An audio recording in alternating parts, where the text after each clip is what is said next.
And we are back once again, only on It's After Hours, only on the After Hours YouTube channel. Joining me here on the line, this young lady here is, well, probably one of the top Cougar performers in the business. She is beautiful. She's gorgeous, intelligent. She's a whole package here. I'm smitten already.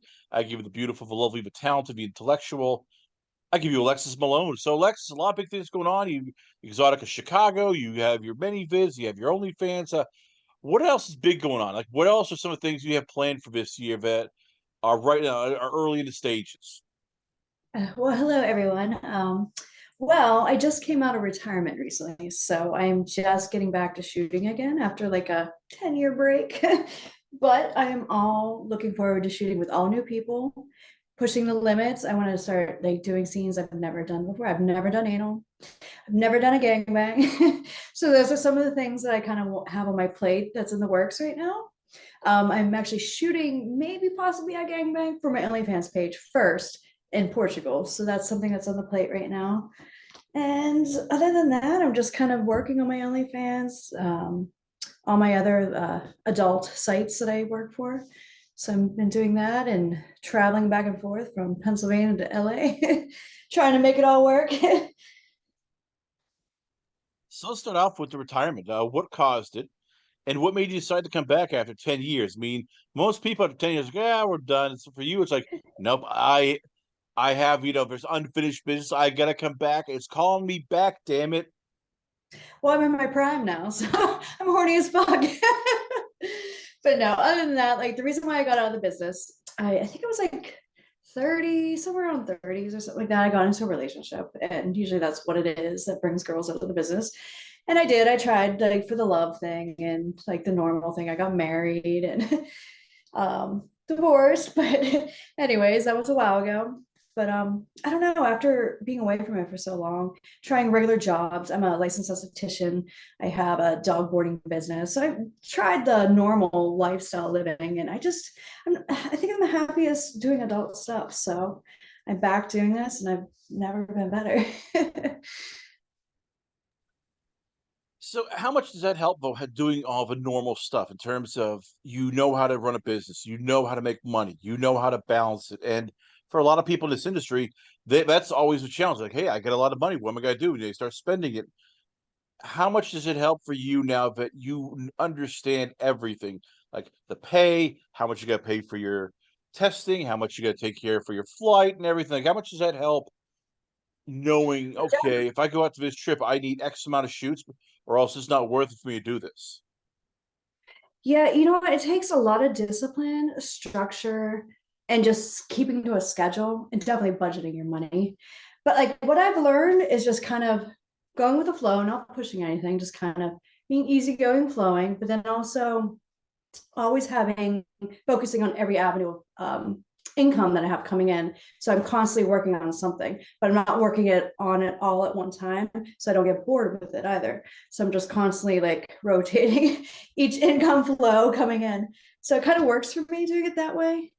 And then besides all that stuff, like just staying mentally balanced and like exercising and eating healthy, all that shit, like it really like helps. It helps with all of it, the traveling, the working, and just the stress of like just paying a lot of money for stuff and getting paid a lot of money, like there's a lot of things that come along with that.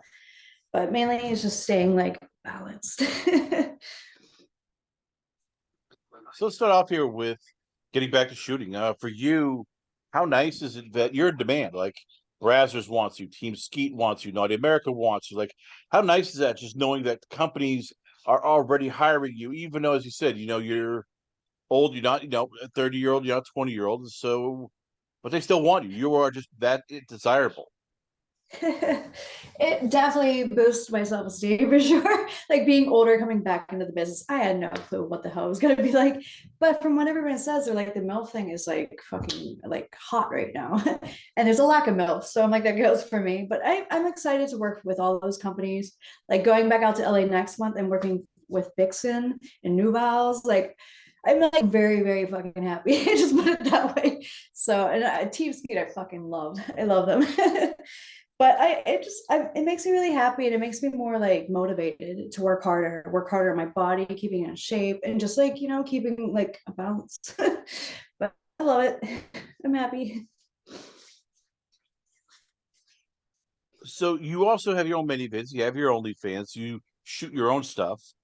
What do you look for when you are collaborating with people? Because you said there's a lot of people you want to work with. Like, what is it that you're looking for? A look, an attitude, professionalism, personality? Like, Um, what is it that you look for when you're casting for your own stuff? Definitely professionalism. Like, I don't want some asshole dude just trying to, like, take one, just be an asshole to me, pretty much. But like, I kind of like to work with people that's been in the business. But being on the East Coast, I'm working with other people that's not in the adult business. They're just doing their OnlyFans. And I haven't had a bad experience yet, but I just kind of like look at their stuff to see how professional they are. And if they're kind humans, like, that's all I need. Just be a kind person. Just don't be an asshole. But mainly professionalism and just kind. So it's been working so far. So how tough is it sometimes? You're trying to shoot for the fans, but you have your own stuff you want to shoot. So how tough is it sometimes, like finding a balance of I love to do this, but the fans want to see me do this? It's actually hard because I get a lot of requests to do things that I don't have access to. Like, because another thing, being back in Pennsylvania, there's not a whole lot of people shooting here. So, and if they do, there's some people that don't want to show their face, and da da da. There's always like some complication back here. So I'm trying to shoot as much as I can for them to get their fetishes and their kinks out to them. But right now, I'm like just shooting what comes along and whoever I collaborate with, whatever we're working on. So I'm trying to find the balance with that. It's a little hard, but like, I'm always going to try to shoot fan stuff or whatever they want, their customs and all that stuff. Like, I try to give them what they want. I mean, the anal, just not yet. So just wait, guys. Soon. I'm in training. So what do you like done? I mean, because it's your stuff. You at the end of the day, your OnlyFans, many events. That's a lot of what you like to do. So what do you like shooting? What do you like done to you? Like, what are some of the things that for you are like on your yes list? Yes, Liz, definitely girl. I absolutely love girls. I do. And I love working with girls that are into girls. But so I have done, I just shot recently a few girls for my OnlyFans. The first person I just shot for was Brooklyn Chase, which, like, she's just fucking a legend. And she's gorgeous as all how she's in my same town. I live in Pennsylvania, so it just worked out. So like, I've been doing the girl for myself because that's what I love, but I also love cock too. So I have a lot of boy girl on there. I want to do a lot more interracial scenes. I know that's not a thing, but like, a lot of my fans want to see BBC, which I love too. So any BBCs that want to work with me and collaborate, get a hold of me because I crave you fuckers. But I want to push the limits. So like, I definitely want to do a gangbang.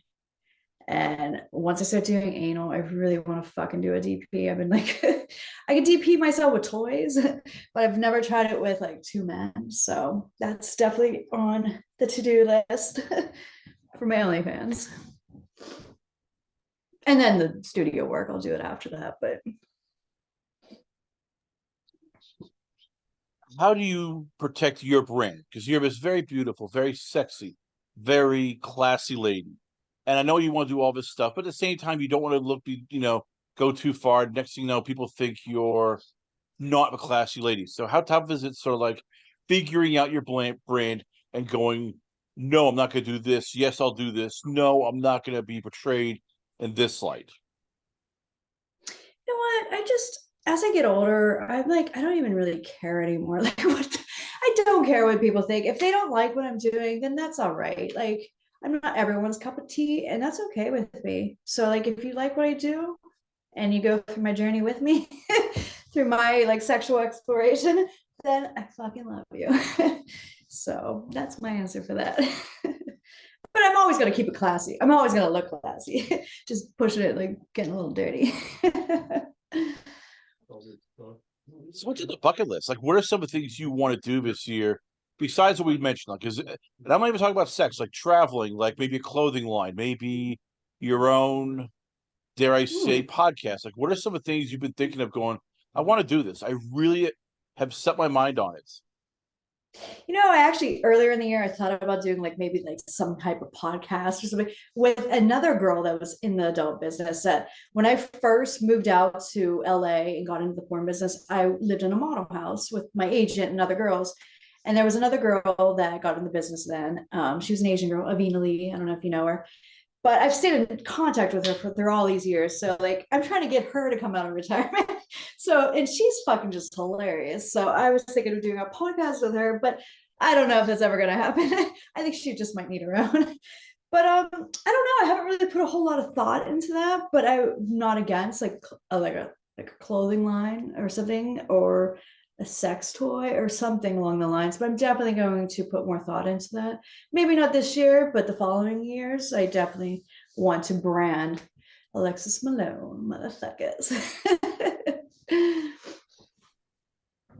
Is it safe to say that the 10 years probably helped with figuring things out in terms of, all right, I now understand this business. I understand now who to look out for. I know I'm more confident saying no because I don't need porn. I could be a success outside. Like, how much does that help with negotiations? Just like going, no, this is my rate. You're going to meet it. If you don't, I'll go home. I'm fine. I do not need you. I've always been that way. I've always stuck to my guns about things. Like I never really got, not saying I was never really a pushover in a sense where like somebody manipulated me into doing something for less money or manipulating me into just doing anal gangbangs right away. Like I've actually always stuck my gun to what I wanted and what I felt comfortable with. And I've just kept that with me throughout life. Like it's just through all my businesses I've ran and anything. Like I've always kind of been that strong person that a little stubborn and people don't like that. But, I'm not doing things I don't want to do. So I feel kind of like a strong woman for being like that. I hope other girls getting into the business are like that as well. Just stick to your guns. Don't let anyone make you do something you don't want to do. Not saying people do, but there's always that one asshole out there. So, who are the friends that you, I guess, trust in this industry? Because there must be some people that have helped you out, or some people you've bonded with as you got back. So, who are the people that you look and go, they're cool people to work with. I love working with them, and they look out for me. They are like a friend. You know what? It's so weird because like there's like no one that's still in the business for what I was back in the day, other than Shay Sites, which I got a hold of her and like she hooked me up with their same agent, and she's a sweetheart. I love her, and her body's fucking rocking. She's a great girl. So she's one of them that's like still in the game, doing it what I'm doing now, and which is great. Um, I mean, there's a lot of great people from back in the day that are not in the industry now that I love dearly. Like Stephanie Swift was one of my like best girlfriends, helped me throughout the time because she was like a veteran when I got in. Kaylani Lay, Avina Lee, Charmaine Starr, like those are like my girls when I first got in, and loved them all.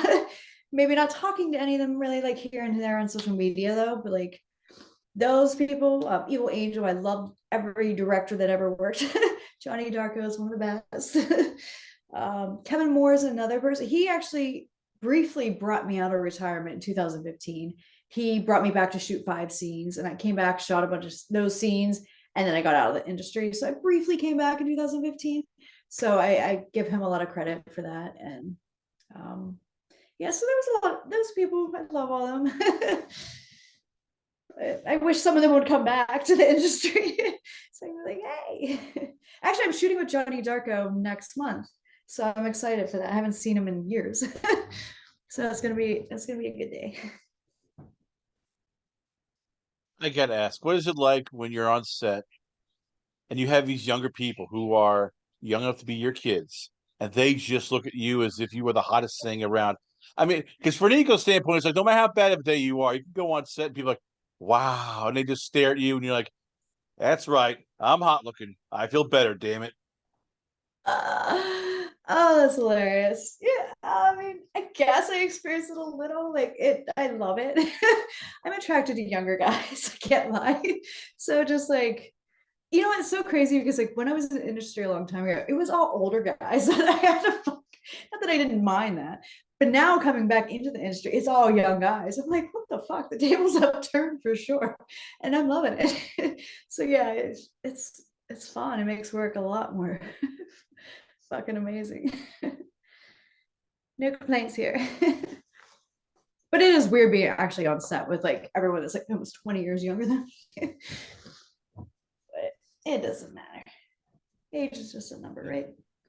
You mentioned that you want to work with women who are into girls. Has it happened though when like how do you handle when you have a girl, she's it's a girl scene and you're like, oh crap, she only's doing it for the money. She really is not into me. She's treating me, the hoo-ha as if it's like toxic waste, and she's like, I don't want to go down there. I really don't want to go down there. I mean, what do you do when you have somebody like that? It's like, crap, you just don't want to be here, and you're just wasting my passion.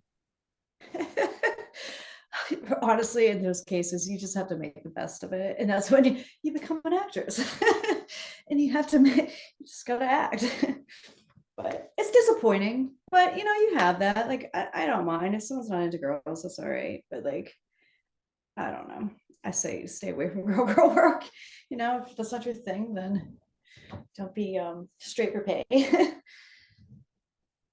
But it happens. Does it get like do you ever go up to some of these younger people and try to help them out? Because as you said, you've been through everything. You were there when the DVDs were big. You've now come back and it's now online, basically online and social media and all that. You were there when Wicked was, a king. Now it's Brash. It's like, do you ever pull aside some of these people and just try to help them out? Like, look, this is what you need to worry about. This is what you need to, watch out for. Because you seem like a kind-hearted person who wants to help. You know what? Like, I have a little bit here. Some people, their egos are still like big, so they don't even want to accept help or even listen to somebody's opinion.